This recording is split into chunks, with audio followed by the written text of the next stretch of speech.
जिंदगी में हम सबको क्या चाहिए? शांति और खुशी, है ना? लेकिन बस एक छोटा सा फैसला है जिसे हम सब जाने अनजाने टालते रहते हैं, और वो फैसला है खुश रहने का फैसला। जब भी जिंदगी में थोड़ी निराशा आती है या कुछ हमारे हिसाब से नहीं होता, तो अंदर से एक आवाज आती है, क्या करें, हम तो मजबूर हैं। लेकिन एक पल रुककर सोचिए, क्या ये सच है? क्या इंसान वाकई में मजबूर है? देखिए, शांति और खुशी तो हम सब चाहते हैं। असल समस्या है उस एक फैसले को लेने की।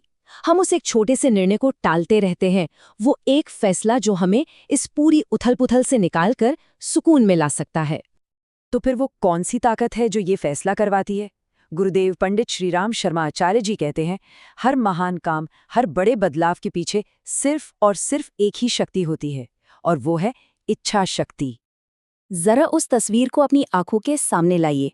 जेल की एक अंधेरी कोठरी, और उसमें हमारे नायक भगत सिंह। उनके पास बचने का कोई रास्ता नहीं था। फिर भी उन्होंने एक अटल फैसला लिया। फैसला था देश के लिए अपने प्राणों को न्यौछावर करने का। यही तो है इच्छा शक्ति की सबसे बड़ी मिसाल। तो सवाल सीधा है, अगर कोई इंसान अपनी इच्छा शक्ति से मौत को गले लगा सकता है, तो उसी इच्छा शक्ति से जीवन में आनंद को क्यों नहीं चुन सकता? तो फिर रुकावट क्या है? हम ये फैसला क्यों नहीं ले पाते? इसका जवाब सिर्फ एक शब्द में है, हमारे मन का जड़त्व। जड़त्व मतलब इनर्शिया। देखिए, हमारा मन दुखी नहीं होना चाहता, बिल्कुल नहीं, लेकिन वो अपनी पुरानी आदतों का गुलाम है। बिना सोचे समझे वही पुरानी आदतें दोहराता रहता है। दूसरों से तुलना, बेवजह की शिकायतें, आने वाले कल की चिंता। हमारा मन जैसे एक ऑटो पायलट मोड पर चल रहा हो। और यहीं पर हमें मन और बुद्धि के फर्क को समझना होगा। मन एक सेवक की तरह है जो बस पुरानी पगडंडियों पर भटकता रहता है, लेकिन बुद्धि हमारी स्वामी है। वो भटकती नहीं, वो साफ साफ आदेश देती है। वो तय करती है कि जीवन में सबसे कीमती क्या है। जैसे भगत सिंह की बुद्धि ने आजादी को अपना सबसे बड़ा मूल्य घोषित किया और मन को हुक्म दिया बलिदान का, बिल्कुल ठीक उसी तरह हमारी बुद्धि को भी आनंद को अपना सर्वोच्च मूल्य घोषित करना होगा। एक बात गांठ बांध लीजिए, मन सेवक है, स्वामी नहीं। तो स्वामी बनिए और आदेश दीजिए खुशी का। अच्छा, अब आते हैं उस सबसे आम बहाने पर जो हम सब बनाते हैं, लेकिन इसका भी एक तोड़ है। एक ऐसा तर्क जो हर बहाने की दीवार गिरा देगा। इसे कहते हैं बुद्धिमान स्वार्थ का विज्ञान।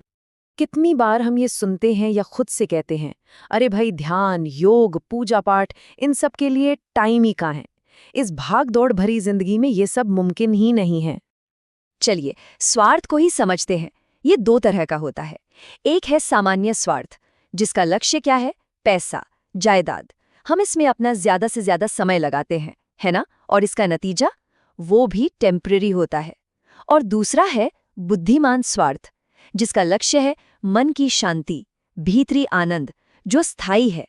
तो अब सवाल ये है कि जो चीज अस्थायी है उसके लिए तो हम अपना सारा समय लगा रहे हैं, और जो स्थायी है, जो असली स्वार्थ है, उसके लिए थोड़ा भी नहीं। तो स्वार्थी बनिए, लेकिन बुद्धिमान स्वार्थी बनिए। अपना सबसे ज्यादा समय अपनी खुशी में लगाइए। तो बस अब बहुत हुआ, कोई बहाना नहीं, कोई टालम टोल नहीं। अब वक्त है एक अटल संकल्प का। बहानों का वक्त खत्म, पीछे मुड़कर देखने का वक्त जा चुका है। तो अब 1 मिनट का संकल्प, मुट्ठी बंद हो, मन को एक साफ आदेश मिले, और वो आदेश ये हो, मैं यहीं और अभी खुद को आनंद और शांति में रहने का आदेश देता हूँ। और साथ में ये कहा जाए, मैं अपनी इच्छा शक्ति का प्रयोग कर रहा हूँ। हमेशा याद रखिए, खुशी कोई अधिकार नहीं है, ना ही ये किस्मत का खेल है। ये आत्मा के द्वारा लिया गया एक निर्णय है। तो लीजिए इस निर्णय को अभी। ये निर्णय अब हमारा है।